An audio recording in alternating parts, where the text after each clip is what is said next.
sahabat, sahabat, ini adalah belimbing bulu yang rasanya sangat asam sekali. Dan ini adalah buah ajaib atau miracle fruit atau miracle berry fruit.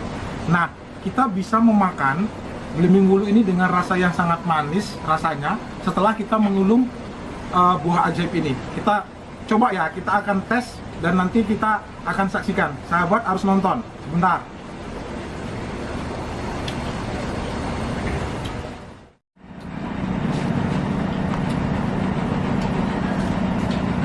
Sini dong, Bapak ada sesuatu buat kamu. Kamu lagi ngapain? Bapak ada timun. Timun? Ini Yang manis ya? keren rasanya. Coba sebentar dimatikan handphonenya. Oh iya. Bentar ya.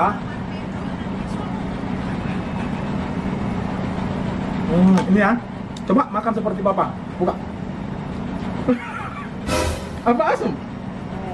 Enggak kok, coba nih ya. Manis sekali loh. Coba. Oh no. Masa sih? Coba yang lain kan manis. Ini manis nih. Yang ini kali, yang ini yang bisa manis. Coba.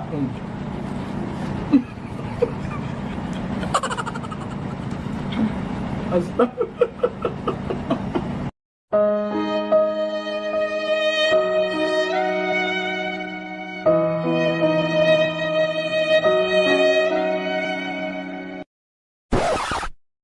Maafin Bapak ya.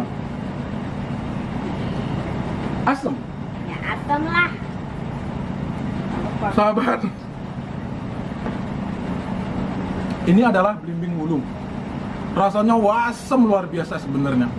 Tetapi sahabat, ada satu cara bagaimana kita bisa memakan buah-buah yang sangat asam, misalnya belimbing wulung, lemon atau apa saja akan terasa sangat manis di lidah. Yaitu ini rahasianya. Ini adalah miracle berry fruit atau disebut juga dengan buah ajaib. Buah ini berasal dari negara Afrika kalau saya nggak salah, dan dia mengandung senyawa mirakulin yang dapat mempengaruhi sensasi indera pengecap kita sehingga apapun yang kita makan itu akan berubah menjadi manis. Sahabat, ini adalah contoh pohonnya. Nah, pada kesempatan kali ini sahabat, saya ingin kita sama-sama belajar bagaimana cara menanam buah miracle atau buah ajaib ini ya di pot ataupun di polybag ataupun di tanah ya. Karena menurut saya ini akan memberikan banyak sekali keuntungan. Salah satunya ini bisa dijadikan sebagai tanaman hias. Sahabat bisa lihat kalau dia tumbuh bagus, dia bisa berpenampilan seperti bonsai. Bisa kita bentuk. Kemudian dia juga kalau lagi berbuah yang rame seperti ini agak kurang rame karena baru selesai habis ya. Tapi buahnya kalau banyak, merah dan itu bagus sekali dan juga sangat unik dan eksotis untuk bisa kita makan. Nah, saksikan videonya sampai selesai ya sahabat ya, karena kita akan belajar sama-sama bagaimana cara menanamnya dari awal sampai perawatan sampai akhir agar sahabat bisa praktek masing-masing di rumah. Terima kasih karena sudah menyaksikan video ini sampai selesai. Terima kasih. Assalamualaikum. Tapi saya sebentar mau lihat Kiram ya. Saya merasa bersalah tadi ngerjain dia dengan ini. Sebentar ya.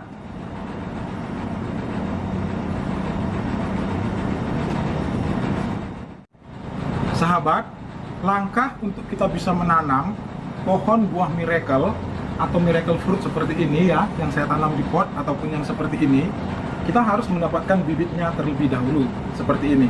Nah, cara kita mendapatkan bibit ini ada dua sebenarnya, yaitu dengan generatif menyemai bijinya dan yang kedua dengan melakukan stek. Sahabat, pada kesempatan kali ini saya akan memperagakan bagaimana cara kita menyemai bijinya, karena ini merupakan cara yang saya pikir lebih gampang dan bisa dilakukan oleh semua orang. Hanya saja kita mungkin butuh kesabaran ya, karena agak lebih lama dia. Tetapi kalau sahabat ingin menyetek, sebenarnya bisa. Saya sudah membuatkan video tentang bagaimana cara menyetek batang tanaman buah dan bunga. Ya, langkah-langkahnya ada sekitar 10 langkah itu, yang kalau kita ikutin 10 langkahnya itu, mudah-mudahan kita bisa menyetek apa saja, misalnya bougainville ya, misalnya buah miracle, mawar, atau tanaman jambu madu, atau apa saja bisa kita lakukan stek ya. Nah, kita belajar bagaimana menyemai dari biji. Tapi pada kesempatan ini ya, sahabat kalau ingin belajar cara menyeteknya, lihat videonya di deskripsi. Saya sudah lampirkan di deskripsi link videonya, cara langkah-langkah penyetekan tanaman buah dari batang. Nah, langkah pertama yang kita perlukan itu adalah kita menyiapkan satu polybag kecil saja ukuran 10 atau 12 dengan kita isi media tanam. Media tanamnya ini adalah campuran tanah gembur, kemudian ada pupuk kompos atau pupuk kandang yang sudah matang, yang sudah jadi tanah, dan sekam bakar 1:1:1. Nah, kemudian kita ambil biji seperti ini. Nah, sebenarnya kalau mau lebih cepat lagi biji ini istilahnya nyemprul berkecambah, sebaiknya 4 jam sampai 6 jam ini direndam dengan air hangat dulu. Tetapi sebenarnya nggak pun kita rendam, dia pasti bisa nyemprul sebenarnya, asalkan kita ambil dari buah yang sudah tua. Nah, kita buat lubang sekitar 1 atau 2 cm ya. Kemudian bijinya ini kita letakkan, boleh terserah mau terbalik miring segala macam, nggak masalah ya. Kita letakkan seperti ini. Nah, setelah ini kemudian kita tutup, jangan lupa. Nah, biasakan memang dia kedalaman biji itu sekitar sama dengan besar bijinya. Jadi kalau bijinya 1 cm, kedalaman kita menanamnya itu ya sekitar 1 cm juga dari permukaan media. Setelah ini kita lakukan penyiraman ya sahabat ya.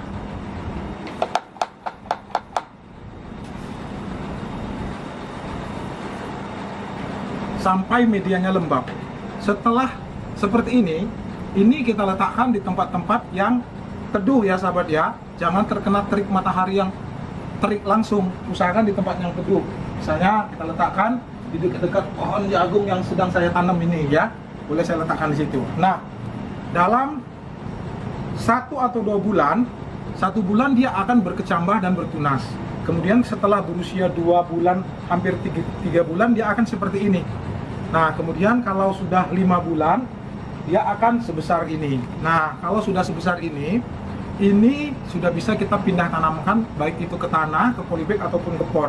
Nah, pertanyaannya pasti biasanya, apakah perlu dilakukan perawatan selama proses dari menyemai sampai dia umur 5 bulan ini? Perawatannya sebenarnya yang pertama adalah penyiraman ya, setiap hari kalau bisa, atau minimal ya 2 hari sekali lah. Kemudian yang kedua, kita memberikan pestisida kalau memang terlihat serangan, walaupun sebenarnya jarang sih kalau untuk Miracle Fruit ini, saya nggak tahu kenapa, tapi dia jarang terkena hama sebenarnya. Jadi saya hampir nggak pernah menyemprotkan pestisida. Tapi kalau memang terlihat serangan serangga atau jamur, boleh disemprot dengan pestisida, neem oil, ataupun kalau yang mau yang kimia banyak pilihannya ya, misalnya antrakol, lanet, dan yang lain-lain ya. Kemudian pemupukan. Kalau pemupukan saya cuma hanya menambahkan kompos tea, jadi kompos atau pupuk kandang atau kompos yang saya buat itu, saya rendam dengan air, saya kacau-kacau selama 3-7 hari, kemudian itu saya siramkan per 1 minggu. Itu saja sudah cukup. Tapi kalau sahabat nggak punya kompos tea, kita bisa memberikan NPK dosis rendah, misalnya sekitar 3 atau 5 butir saja ditaburkan di samping-samping pot seperti ini ya, NPK bisa. Nah, setelah dia berusia 5-6 bulan, maka ini adalah waktu yang tepat untuk kita bisa menanamnya di pot. Nah, kita siapkan pot. Saya pikir sahabat, kalau saya boleh saran, siapkan pot yang memang secara estetis itu kelihatan bagus. Jadi kalau bisa nanti penampilannya akan kelihatan keren, karena seperti saya katakan, kalau kita pangkas pembentukannya bagus sesuai dengan keinginan dan kita punya jiwa seni, dia bisa seperti bonsai yang keren dan mahal sekali kesannya. Nah, proses penanaman, kalau ke pot ya, kita siapkan pot. Diameternya terserah sebenarnya, tapi mulai 30 cm ke atas sudah bisa. Nah, kemudian kita siapkan media tanam yang terdiri dari tanah gembur, kompos, dan sekam atau sekam bakar. Boleh pilih salah satu atau digabung kedua-duanya. Kita lakukan fermentasi, ini penting ya sahabat ya, dengan E4, molase dan air. Kemudian kalau memang kita mau memberikan pupuk dasar dan fungisida juga bagus. Cara membuat media tanam itu sudah ada saya buatkan, lengkap sekali penjelasannya, sahabat harus menonton di link deskripsi ya, saya sertakan. Tapi secara singkat, ini adalah campuran tanah gembur, pupuk kompos, dan sekam yang kita berikan pupuk dasar, sedikit NPK, kemudian saya kasih fungisida agar jangan gampang terserang jamur ya, Sakopi, Trichoderma isinya. Kemudian saya kasih kapur dolomit, saya campur, kemudian saya siram dengan 1 liter air yang sudah saya berikan 1 sendok makan EE4 dan 1 sendok makan gula putih. Ini kita siramkan, kita campur, kita biarkan selama 1 atau 2 bulan. Nah, setelah jadi media tanam yang gembur setelah 1 bulan seperti ini siap kita tanam ya. Nah, langkah penanamannya saya pikir biasa saja sahabat ya. Ini kita buat lubang dulu sebentar di sini. Oh ya, sebelum kita menanam ini, pastikan ketika kita mengisi media tanam di bagian bawah ini kita harus meletakkan pecahan genteng ataupun pecahan batu bata. Ini saya mohon maaf, saya berkeringat ya sahabat ya. Ini siang hari nih, menjelang jam 12 siang, tapi karena ini hari Minggu saya libur ya. Kemudian ini memang area terbuka, ini di samping kolam koi saya. Saya sering duduk-duduk di sini sore sih. Kalau sore suasananya enak karena di sebelah situ itu kan sawah. Nah, jadi anginnya itu sedep gitu, enak ya. Santai banget kalau sore di sini sambil kasih makan ikan koi di samping sana. Nah, seperti ini kita buka media tanamnya, kemudian kita letakkan saja. Sebenarnya kalau kita mau memindah ini sebaiknya jangan disiram dulu. Cuman ini tadi udah kadung saya siram ya, udah nggak apa-apa. Nah, seperti ini. Kemudian setelah kita lakukan penanaman, ya seperti biasa sahabat ya, kalau kita menanam apa saja yang baru kita beli di toko pertanian misalnya, ya kita lakukan penyiraman setelah penanaman. Ada baiknya penyiraman ini agar tanamannya juga cepat beradaptasi dan tidak stres. Kalau kita beli tanaman-tanaman online itu kan kadang-kadang dia stres di perjalanan, begitu kita pindah mati. Ya, jadi caranya 1 atau 2 liter air lah kita berikan 1 sendok makan garam Inggris atau Epsom salt, kita atur yang rata, terus kita siramkan seminggu sekali pada tanaman yang baru kita pindah. Nah, sahabat, setelah ini ada baiknya kita meletakkan tanaman ini sekitar seminggu, 2 minggu atau 3 minggu di tempat yang agak teduh dulu. Jangan langsung terkena sinar paparan matahari yang sangat terik ya, agar dia beradaptasi. Begitu nanti muncul tunas-tunas baru, itu adalah saat yang tepat dia untuk kita pindahkan ke tempat yang terkena sinar matahari yang full atau penuh. Karena memang dalam perkembangannya tanaman ini sangat membutuhkan banyak sinar matahari agar dia bisa tumbuh bagus dan berbuah yang bagus. Nah, sedangkan perawatannya sahabat, yang pertama adalah penyiraman. Penyiraman dapat kita lakukan setiap hari sebenarnya sahabat ya, atau sehari 2 kali. Penyiraman saya pikir nggak ada masalah. Kemudian yang kedua adalah kita melakukan pemupukan. Sahabat, pohon buah miracle atau miracle berry fruit ini dia tidak terlalu rewel sebenarnya. Hampir tidak pernah dipupuk pun dia rajin berbuah. Yang penting ya disiram dan terkena matahari. Tetapi kalau sahabat punya NPK di rumah, bisa diberikan seminggu sekali ya. Seminggu sekali, cukup 1 sendok saja di pinggir pot-potnya ini, terus ditutup lagi. Kemudian kalau mau lebih bagus lagi, kita bisa mengkombinasi dengan pemberian pupuk kompos atau pupuk kandang 1 atau 2 genggam per bulannya juga ya sahabat ya. Kalau sahabat mempunyai pupuk organik cair misalnya, itu juga bagus. Misalnya seperti kompos tea atau pupuk organik cair ajaib yang pernah saya ajarkan, yang berasal dari kompos tea. Nanti lihat ya di link deskripsi cara membuatnya. Itu bisa kita semprotkan 10 hari sekali atau 15 hari sekali. Nah, kalau masalah pemupukan saya rasa nggak masalah. Tapi ini salah satu pupuk yang sering kita pakai sih sahabat ya. Ini PSB, fotosintesis bakteri. Baunya sangat nggak enak ya, sangat menyengat. Tetapi hampir semua pekebun organik, apalagi kalau yang hobi berkebun organik, anggur organik, pasti tahu PSB ini dan tahu cara membuatnya. Walaupun dia sangat bau, tetapi kalau untuk merangsang tanaman-tanaman itu berbuah itu sangat bagus sekali. Dan tandanya dia ini berhasil jadi, PSB itu akan berubah menjadi warna merah coklat atau merah marun seperti ini ya. Nah, kalau pertama buat dia biasanya warna putih. Sahabat kalau ingin tahu bagaimana cara membuat PSB atau fotosintesis bakteri ini, silahkan berkomentar di kolom komentar, saya akan buatkan. Karena ini salah satu pupuk perangsang buah yang sangat ampuh ya. Nanti sahabat bisa buktikan lah. Selain ada pernah saya buatkan 3 perangsang buah juga, silahkan lihat di link deskripsi. Itu bisa kita kombinasi, kita berikan seminggu sekali atau kita kombinasi dengan PSB ini. Kita juga bisa menggunakan NPK tadi seperti yang saya katakan. Kalau pemupukan saya pikir nggak ada masalah. Kita bisa pilih baik yang kimia maupun yang organik ataupun digabung ya, misalnya NPK dengan pupuk organik cair ataupun pupuk kompos ya. Kemudian kita berikan pupuk semprot perangsang buah misalnya yang pernah saya buatkan videonya seperti yang di link deskripsi ini ya. ataupun kita buat fotosintesis bakteri seperti ini yang bisa kita gunakan untuk tanaman anggur atau yang lain-lain ya. Kemudian mungkin perawatan yang terakhir adalah pemangkasan. Nah sahabat bisa lihat ini ya. Ini tanamannya sebenarnya dia mempunyai karakteristik yang sangat gampang untuk kita bentuk seperti bonsai.